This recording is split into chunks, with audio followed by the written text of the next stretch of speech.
Hi there, this is one of my first attempts at a video blog. So I know I typically write these lengthy posts and I email them out to the majority of my clients. But it's a brand new world of video, so I've been told to do some video. So here goes. So let me know what you think. I'm very interested to get the feedback on this. I thought for an opening video I'd tackle the topic of fixed versus variable. It's an age-old debate. Doesn't make any sense to me why we debate this at all. I mean, again, I guess I'm on the inside of the industry, so I understand things a lot better now. But it's variable. Variable wins, period, the end. But let's dig into it. So 2 bets. Right now, there's roughly a 1% advantage. If you're taking a new mortgage, if you're renewing a new mortgage, you're purchasing a property and you're wondering which way to go in this rising rate environment where, rates seem to be going up and variable seems risky. Well, let's talk about the 2 bets you're making, because it isn't one bet. It isn't just interest rate. There's another bet being placed when you go with a fixed mortgage. The first one is the obvious one. It's very easy to discuss. It's the interest expense. And I think it's really easy to determine at the end of this segment which makes the most sense.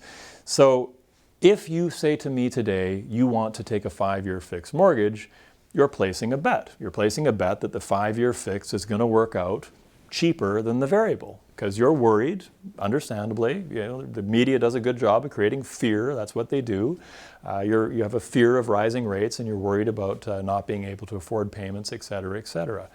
One of the key points I would make is that we always strive to have our clients set their variable rate mortgages up with the fixed rate payment.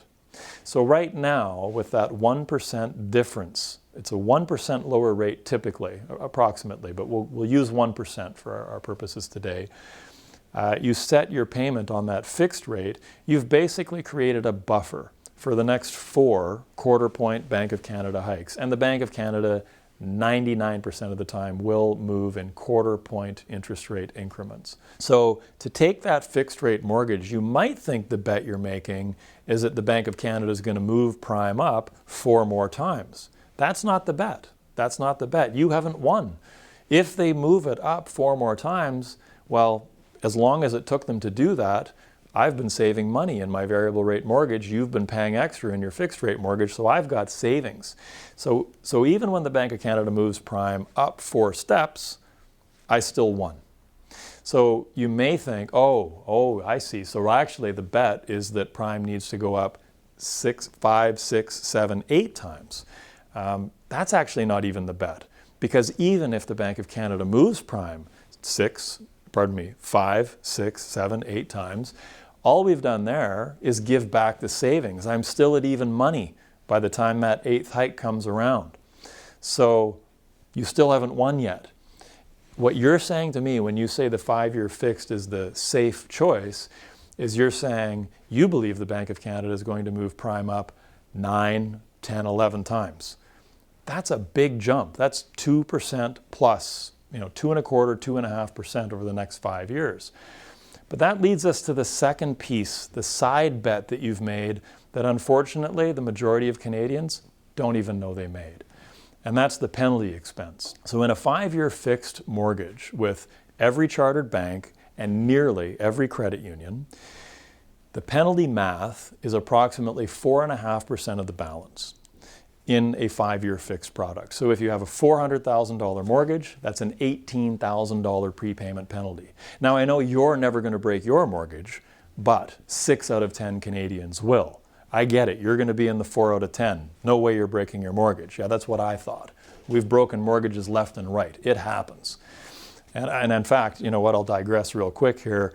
The very first property we bought, no sooner had we moved in and lived there for the first year than all of a sudden there was a new 3rd person on the way into our family, and we decided we needed a bigger house.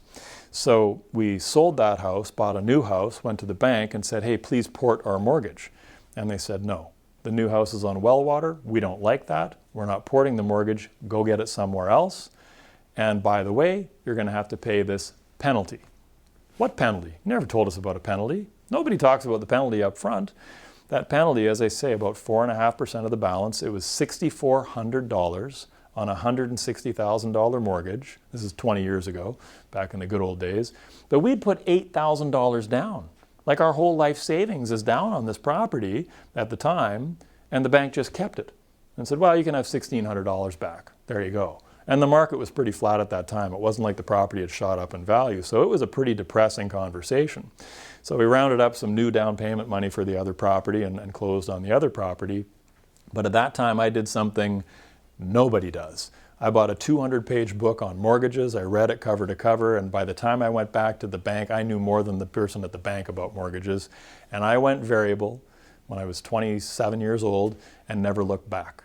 And I've been variable ever since. One exception, I did one 2-year fixed term on one of our properties briefly because the interest rate was a little lower. The variable rate mortgage in that $400,000 example, for instance, it's 0.5% of the balance penalty. 0.5%, $500 per 100,000 instead of $4,500 per 100,000. That's right. In a fixed rate mortgage, the penalty is 900% larger. It's 9 times larger. So $18,000 penalty on a $400,000 mortgage or a $2,000 penalty. And again, 6 out of 10 Canadians will trigger this. Now, I don't know who exactly I'm talking to. I hope you're not newlyweds and you're sitting there holding hands and you're all in love when I say what I'm going to say. But look, the reality is 6 out of 10 marriages end in divorce. I'm sure you're running a successful business if you're running a business. I'm sure you're working for a successful company if you're working for another company. But the reality is 96% of companies don't last 10 years. So between 96% of companies not existing for 10 years, between 60% of marriages not lasting for 10 years, this is a situation we have. 6 out of 10 people are moving, they're refinancing, they're having to restructure their mortgage for some reason, and they're triggering a penalty nobody told them about. And all they worried about was number one. All they worried about was the fear of an increased interest expense, not even realizing that that fear required 9 hikes from the Bank of Canada to actually make sense. So, as I say, you can tell by now, I'm pretty pro-variable.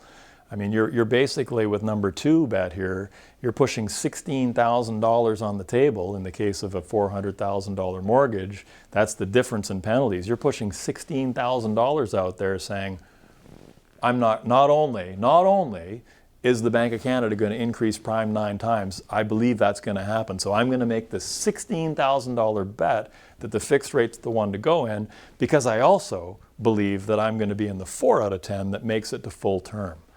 That's 2 bets that you're making that I wouldn't be comfortable making, and I don't make them. And I hope that you don't make them. And if you want to chat further about it, you know where to reach me. Thanks for your time.